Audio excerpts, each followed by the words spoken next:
Hi ha un moment en què aquest cas es torça quan el cas passa al jutjat. Hi ha una primera investigació que fa la policia, que la fa la Policia Nacional de Sabadell.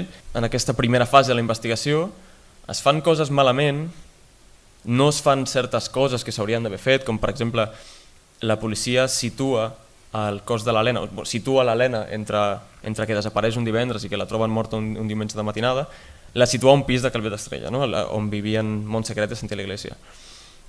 I és obvi situar-la allà perquè ella desapareix un divendres, el seu cotxe apareix allà a prop, la llencen des d'aquell terrat, i és una suposició raonable, però la policia no va a l'escena del crim a buscar empremtes dactilars, o sigui, no la poden situar allà. I això complica les coses, això és un de tants errors que acaben complicant la investigació en el seu moment i per nosaltres quan arribem, perquè hi ha molts forats que ens compliquen molt posar totes les peces juntes. Però aquestes errades d'aquesta primera fase jo les atribueixo a manca d'experiència. Era un equip d'un inspector i dos policies que no tenien experiència resolent crims, però ens consta, perquè ho sabem i les famílies també ho expliquen, que voluntat i hores no hi van faltar. Però llavors la policia fa un primer recull de diligències en el que recullen tot el que han trobat, no? Que és bàsicament un document en el que estan les primeres indagacions i sobretot les declaracions dels sospitosos i tot el que han arreplegat, la relació de trucades telefòniques, tot això. I tu llegeixes això, són unes diligències força raonades que apunten clarament cap a dos sospitosos, Montse Careta i Santiago la Iglesia.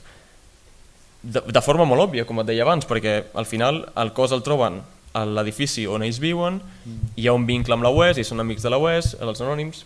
Llavors, raonadament, potser sense haver arreplegat totes les proves que podrien haver trobat pel camí, però raonadament apunten cap a aquestes dues persones, i quan el jutge agafa el cas, agafa aquestes diligències i ordena les detencions de Montse Careta i Anna Chaguibel, que passava per allà.